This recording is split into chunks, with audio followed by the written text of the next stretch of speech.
in the headlines of this hour on VTV News. 15th National Assembly 6th session approves socio-economic resolutions. And Prime Minister arrives in Ankara for official visit to Turkey.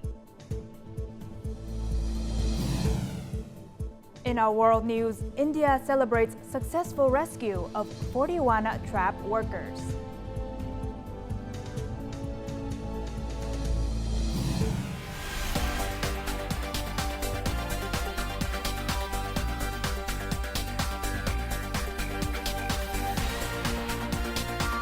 Broadcasting from Hanoi, the capital of Vietnam, VTV News starts right now. Good afternoon. It is 3 p.m. local time and you're watching VTV News. I'm Huyen Tan with the top stories.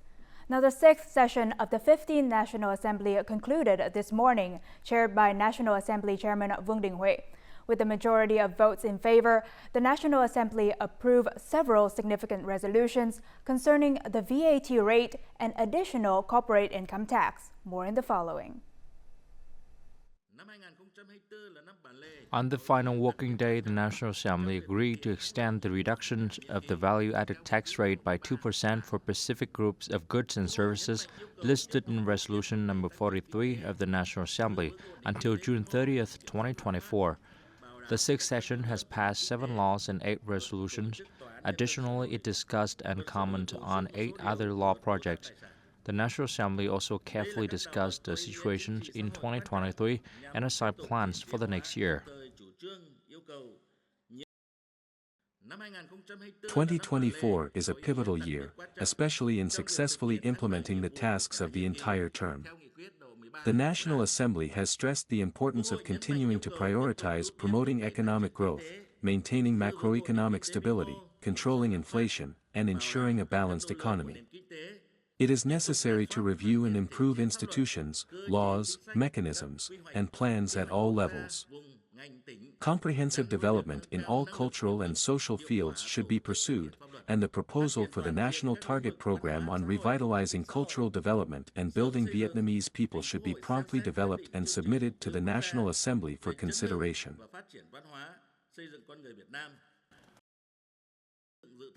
The National Assembly Chairman commended the deputies for their efforts in analyzing and discussing major issues, particularly the revised land law project and the revised law on credit institution project. During the meeting, the National Assembly dedicated 2.5 days to the Q&A session, conducted a confident vote for 44 individuals elected by the National Assembly, and addressed numerous other important matters. In his closing statement, Chairman Vương Đình Huệ urged the deputies to report the session's outcomes to voters nationwide and actively oversee the organizations and implementations of the constitutions and laws. Now, during his ongoing visit to Japan, State President Võ Văn Thưởng and his spouse had a friendly meeting with Japanese families in Akita and Miyazaki prefectures. These families have been hosting young Vietnamese people during the youth exchange programs between the two countries. They previously hosted the state president and the young people during the ASEAN Youth Friendship Program in 1997, which is now known as the Training Program for Young Leaders, as well as the Pan-Pacific Youth Exchange Program and others. The state president expressed his joy and appreciation for the continued support of these families towards multiple generations of youth and their contribution to the cooperative relations between the two countries. He also commended the authorities for organizing many exciting and practical people-to-people and youth exchange activities. He expressed his hope that the agencies would continue to coordinate with the Central Youth Union to organize more of these activities, further promoting the effectiveness of cooperation between Vietnam and Japan.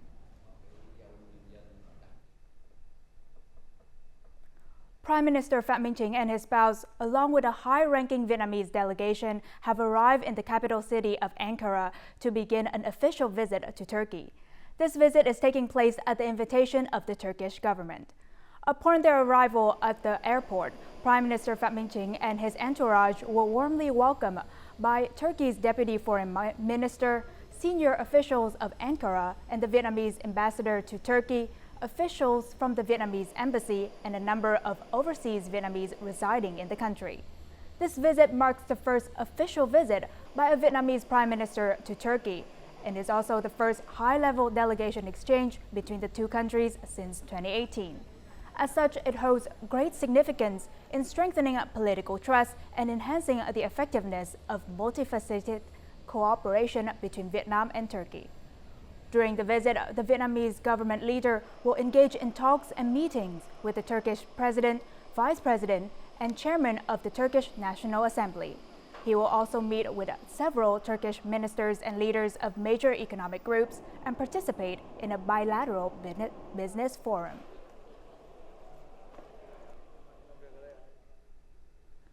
The Prime Minister has approved the Sustainable Development Project, which aims to cultivate 1 million hectares of high-quality, low-emission rice in the Mekong Delta until 2030.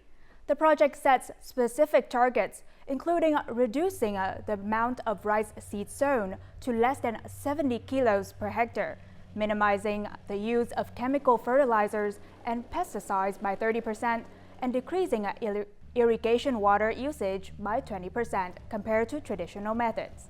The project will be implemented in 12 Mekong Delta provinces, excluding Bến Tre province. It will also be carried out in 2 phases, starting next year and continuing until the end of 2030.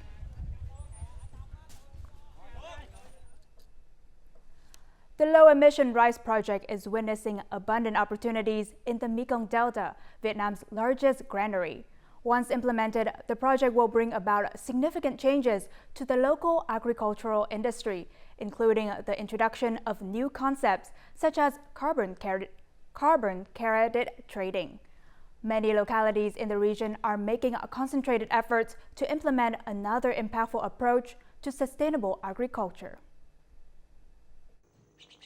More than 1,000 hectares in An Minh Commune, An Giang Province have been restructured as high-quality, low-emission rice production areas. High-quality rice is 15% more efficient than regular rice.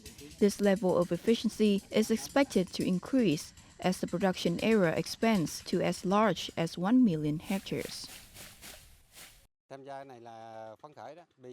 Being able to grow high-quality rice is great news because it allows me to increase my income. The market price of high-quality rice has been standardized, and as a result, it is supported by everyone.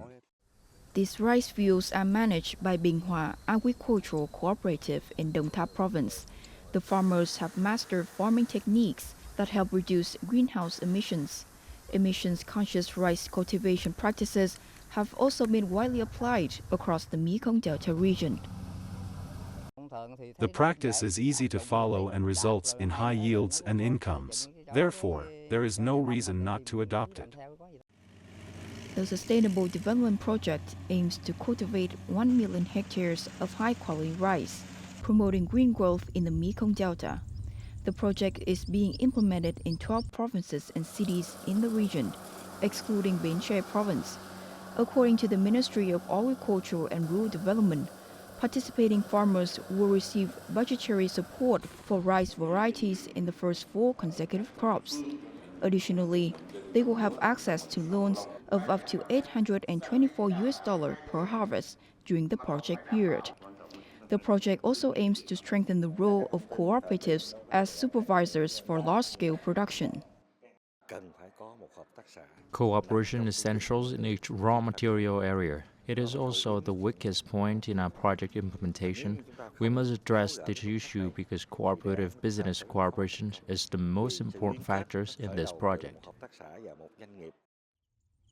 Phase 1 of the project is scheduled to begin in 2024 and will cover an area of approximately 2,000 hectares.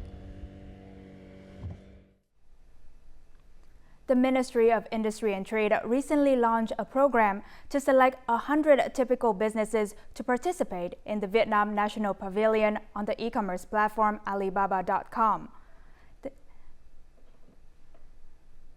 This platform is the world's leading platform.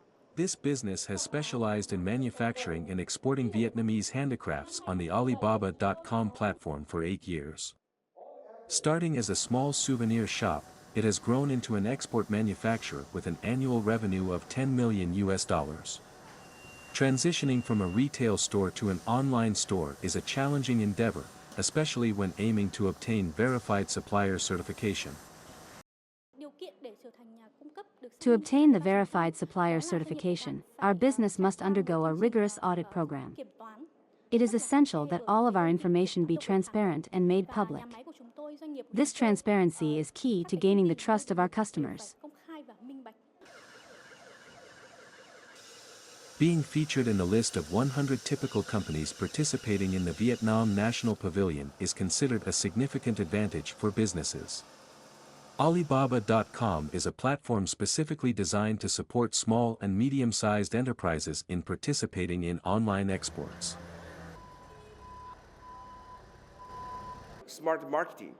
It's a smart keywords, online advertising tools to reduce the cost for them to promote their products online. And also, like, we have a verified supplier. It's actually helped the seller to earn trust from the buyers. You know, the trust is very important. And also we have the trade assurance. Our agency will collaborate with Alibaba and other parties to provide effective business training. Participants will learn how to promote their products, provide excellent customer service, manage the shipment of goods to Alibaba's logistics warehouse, and navigate the customs clearance procedures. A total of 100 excellent Vietnamese businesses will be selected to participate in the online pavilion. The selection will be based on a set of 14 criteria, including product quality, e-commerce capacity, and export potential. According to the General Statistics Office, the Consumer Price Index, or CPI, in Vietnam slightly rose by 0.25% in November compared to the previous month, and increased by 3.49% compared to the same month last year. This increase was expected and helps to meet this year's goal of controlling inflation below 4.5%. Out of the 11 main consumer goods, prices increased for 8 items and decreased for 2. The group of equipment and household appliances did not experience any price fluctuations. And the main contributors to the growth in the November's CPI were the increased prices of medical services, tuition fees, and domestic and export rice. Now let's take a look at the foreign exchange rate of today, November 29th.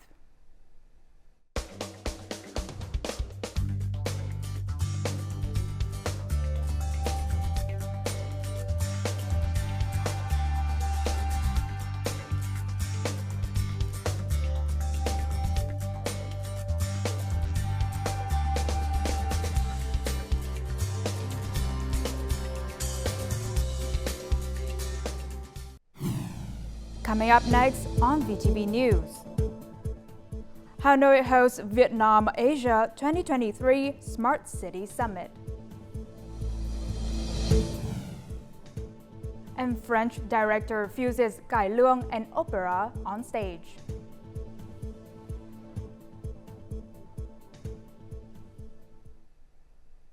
Now moving on to other news. In October alone, Vietnam's customs authorities, in collaboration with other agencies, seized over 1.35 tons of drugs. This marks the highest number of drugs seized in many years. Drug trafficking and transportation through Vietnamese territory are becoming increasingly complex, particularly through air travel. Nevertheless, stricter measures are being implemented to address this issue. Illegal drug transportation by air in Vietnam, especially at Hanoi by International Airport border gate, is on the rise. Drugs are mainly hidden in carry-on luggage from various European countries to Vietnam. Since the beginning of this year, the Hanoi Customs Department has discovered 37 cases and seized over 775 kilograms of drugs of all kinds.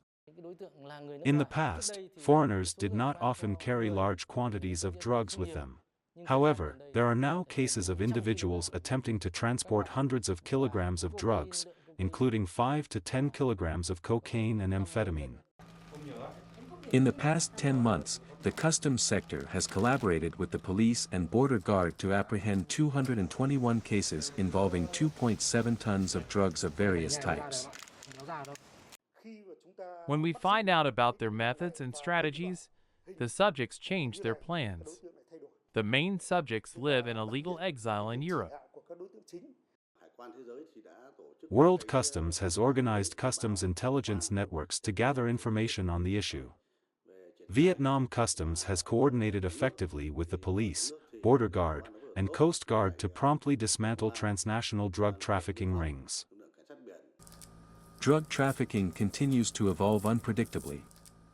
This requires competent authorities to coordinate and effectively suppress this dangerous crime, contributing to maintaining security and social safety.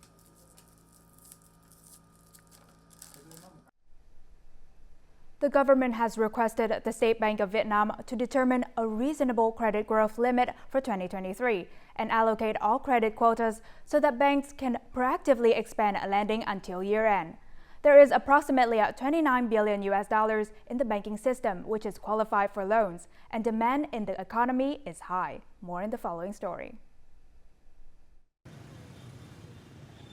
8.09% is the average credit growth rate within the banking sector, but 7 banks in the sector were at just 2% to 5%.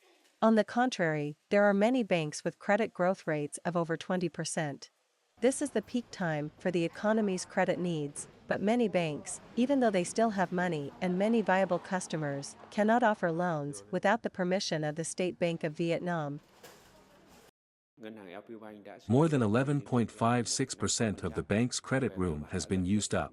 We have sent a proposal to Vietnam to increase credit room so that we can issue loans to customers. We are waiting for approval. According to the central bank, controlling credit limits is to prevent banks from increasing deposit interest rates, as well as putting pressure on the control of inflation and bad debt.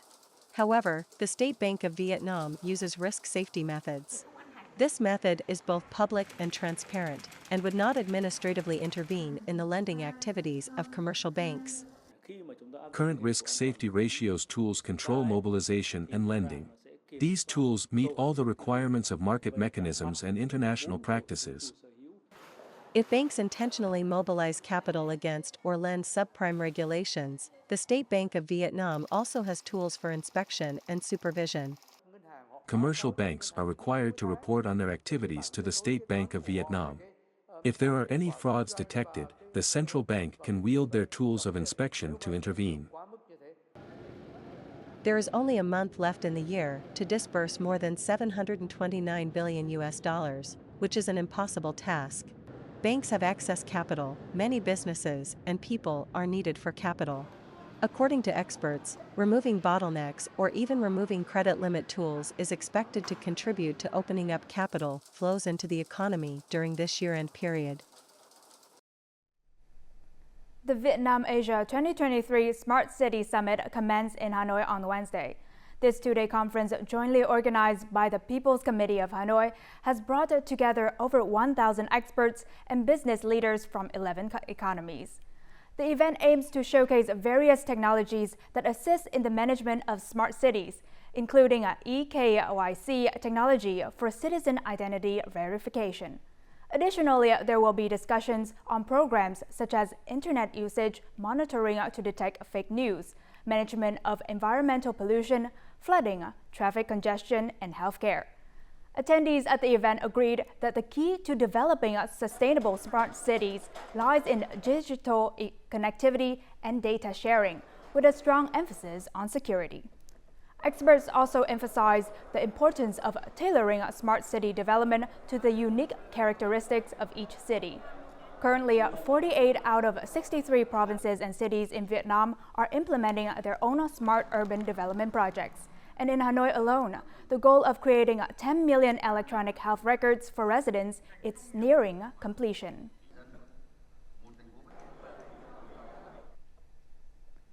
Hanoi welcomed 4.1 million international tourists in 11 months, tripling the figure of the same period last year and exceeding the yearly target. From now until the end of the year, the capital's tourism industry will implement a plan to improve the quality of tourism products and tourist destinations associated with heritage, monuments, and craft villages. According to the Vietnam National Tourism Administration, Vietnam attracted more than 11.2 million international visitors to the country in the past 11 months, and domestic visitors reached over 103.2 million. Total tourism revenue in 11 months is estimated at nearly $26 billion. Hanoi Creative Design Festival 2023 closed on Tuesday night at Zalem Train Factory, the main venue for the festival. Lasting for 11 days with an additional 2-day extension, the festival was a hub for creative design enthusiasts to gather. Over 200,000 visitors visited the Zalem Train Factory. 26,000 tickets were sold for the Heritage Train, and more than 30,000 spectators visited Hang Do Water Tower. The festival also attracted 1,000 content creators for innovative content creation and support, and it also sparked 4 million discussions on social media platforms.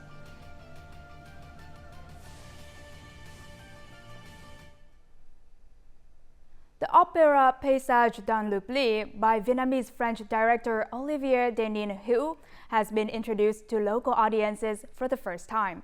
It offers a unique experience by combining a traditional art form called Cải Lương or Vietnamese Reform Opera.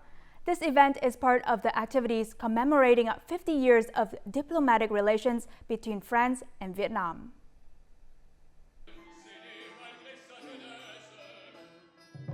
In the third act of the 3-hour opera, the dialogue between Cải Lương and opera lasted nearly half an hour. The opera transports audiences back to 1907, when King Ton Tai was forced to abdicate under French pressure. His son Vinh San, only 8 years old at the time, became his successor. Director Olivier Denin-Hue has skillfully designed a minimalistic stage where the rhythms and emotions of these two contrasting musical worlds converge and blend seamlessly. For this opera, I need to select historical elements related to France and colonial history in a careful manner. It is crucial to delve into Vietnam's rich history, spanning thousands of years.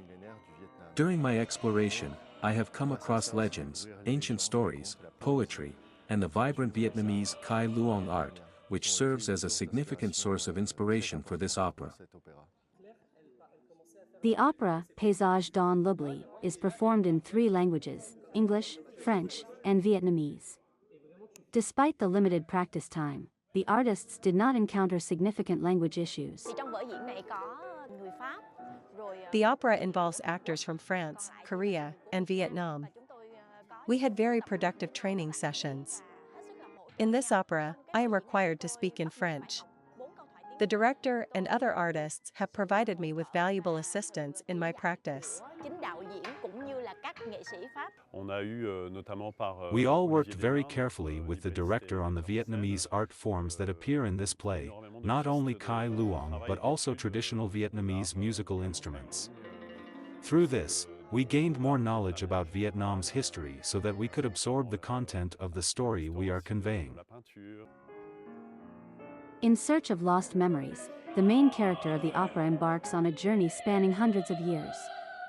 Through this journey, he learns about historical events, cultural values, and discovers the value of his origin. Paysage d'un l'Oubli is a lyrical historical painting that explores the relationship between a 1,000-year-old Vietnamese civilization and France. This work is based on the true story of director Olivier Denin-Hue, whose mother and grandmother are Vietnamese. Coming up next on our world news. India celebrates successful rescue of 41 trapped workers. And China's yuan on upward trend.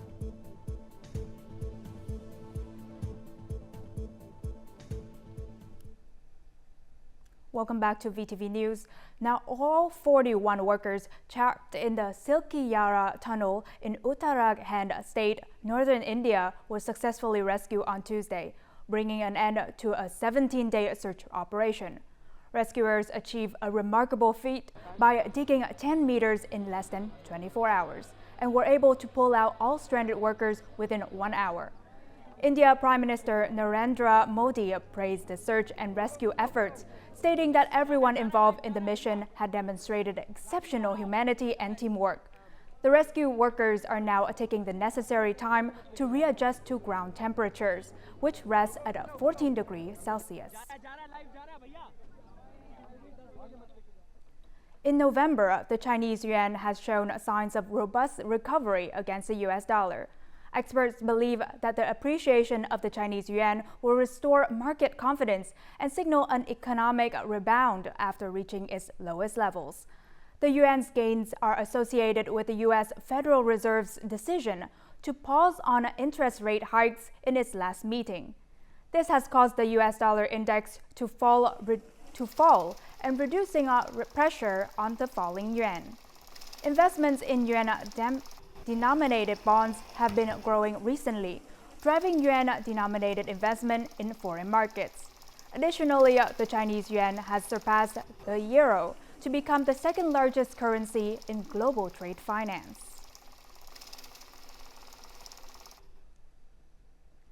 The latest data has pointed to an increase in consumer confidence in the United States during November, following 3 consecutive months of decline.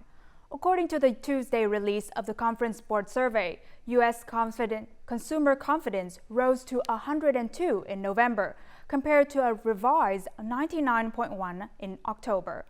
The improvement in confidence is most notable among households aged 55 and over, while consumers aged 35 to 54 appeared less optimistic. The survey also reveals a growing trend in consumer spending towards the end of the year, with Americans planning significant purchases such as cars and household items.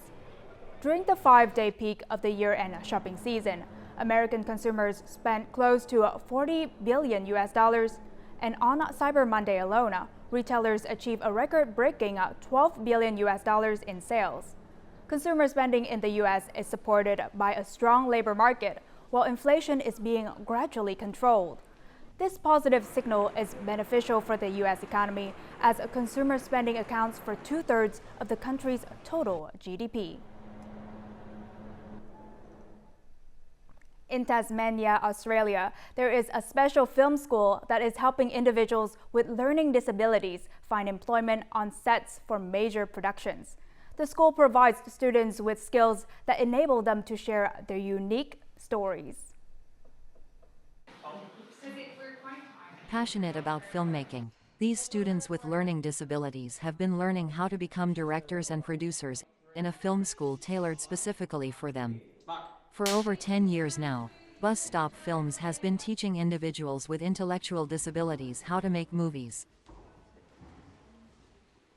I think celebrating diversity gives us new layers to our storytelling, and we know who is behind the camera impacts what we see on screen. So if we want to see new stories, diverse stories, different stories on screen, we really need to mix it up.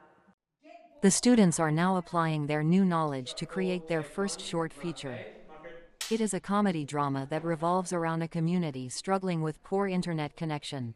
The premiere of this film is scheduled for later this year. The thing I love most about filmmaking is that I get to create new worlds and explore stories. Around 1,000 students into paid employment in the screen industry, and that's from working on TV commercials for major brands, working on TV shows such as Survivor, MasterChef and Neighbours, up to like major feature films like Thor, Love and Thunder. Instructors at Bus Stop Films share a dream for the film industry to represent a diverse group of people and embrace creativity and voices from all backgrounds. Now, before we say goodbye, let's take a look at the weather forecast.